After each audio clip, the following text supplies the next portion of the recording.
now time to talk McKinney Boyd baseball. I'm joined by their head coach, Brooke Court, and a 22-8-1 season this year, 8-6 in district play, good for the third seed from your district going into the playoffs. Overall, a pretty successful year, got off to a hot start, and that always sets up for success later down the road. Yeah, it's carried over throughout the year. You know, we've hit some bumps in the road, but every team does. But the kids have stayed hungry, they've stayed humble, and they've worked hard all year long, and it's showing. So start off the year winning the Prosper McKinney Boyd tournament, the tournament you co-host with Prosper, and you got off to a start in which in your first 13 games you didn't lose a game. You had one tie, and then you had 12 wins. What sort of impact does that have on the team when they get off to such a good start? It builds confidence. It builds a lot of confidence, and we hit the ball well, played good defense during those games, and pitchers threw strikes. And I tell them all the time, if they throw strikes and play defense, they're going to be in every game. So confidence was a big booster in those first 13 games. You also tied for first in the Collin County Invitational Tournament, and so with these tournament successes, you have to have a deep roster to be able to win all those games because you can't throw your number one, on back-to-back days. Sure, yeah, and especially the tournaments this year, we're playing 6 games within a 3-day span. So the pitching's you got to have depth there, and you got to have players that can grind through the 6 games because they get tired by the end.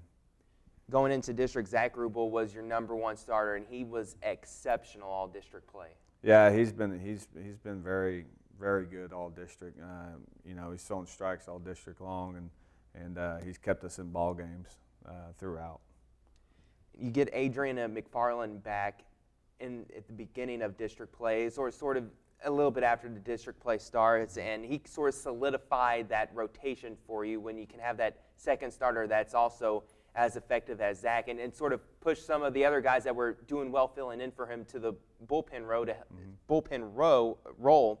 I'm trying to say role, yeah. To where they're able to effectively get you outs late in the game.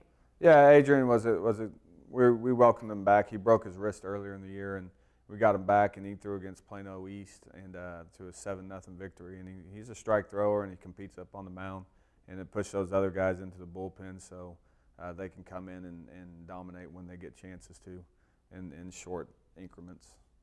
You had a very, very streaky district play where you started off winning 3 and then losing 4, and then you won 4, and it was just back and forth. Was there any rhyme or reason to that? I think pitching had a lot to do with it. We kind of went through a funk where we weren't throwing strikes a lot, and if you look back at the games we lost, we walked a bunch of people, and we made some errors here and there. But the games that we won, we've thrown strikes, and we played great defense. And the latter part of district play, after you played all the teams twice, you go back and play them all one more time, and you got your first 2 games against Allen, you were defeated by them, but then you got a nice 8-1 win late in the district play against them. And how much confidence did that give you against the team you were competing with for positioning all district lawn to get a solid win like that? Yeah, it's always good to get a win in this district, but it was good to beat Allen. The kids played well. We played small ball on them. We bunted the ball, we hit and run, and we executed. And then we had Rubel on the mound who threw strikes and only gave up 1 run, in 6 innings. Had a lot of offensive firepower this year, guys like Francisco de Jesus and Will Hollis and Paxton Larson leading off in the top of the order.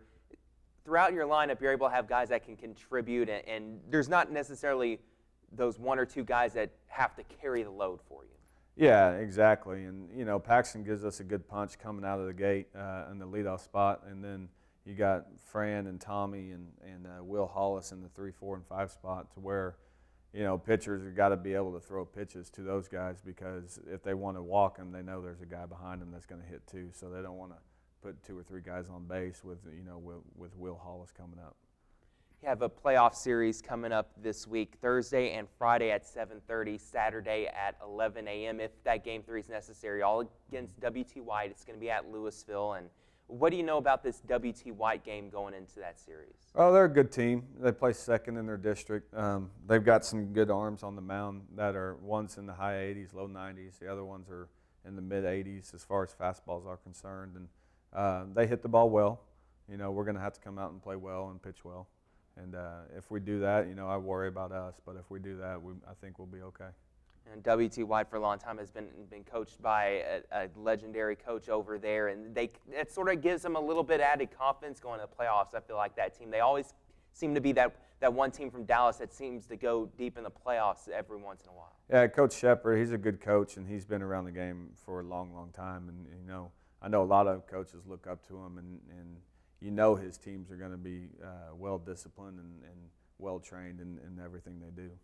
Also have in that section, should you advance, possibly Rockwall Heath in the next round, and they've been a team that has won a state title in the past and back in 4A, and they're a team you beat earlier this year, but it was in a tournament, so not necessarily throwing your best arms on the mound or maybe some changes in the rotation, trying to get some guys experience. That could be a potential big-time matchup in the second round. Yeah, and it could be. We got to take care of W.T. White first, but if we get past them and we get Heath, then it'll be an exciting round to play against them. They're well coached. They got good athletes and good pitchers. And going into this playoffs, you feel pretty confident about your team. I know that you feel like this is just basically they've done what they've been expected to do, and they're not necessarily having that big lull to where they lose focus this year. Yeah, and that's one of the things we preached all year is to stay focused, stay within, take it pitch by pitch or play by play.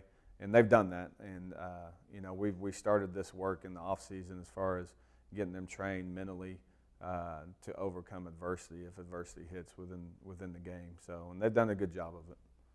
And what's been your favorite part about coaching this particular group this year? The chemistry is great on the team. The kids are fun. They laugh out there. They're having fun out there. It doesn't seem like anybody's struggling to go out and play baseball. So that's probably been the best part of the season is they're very coachable young men, and they have fun out there.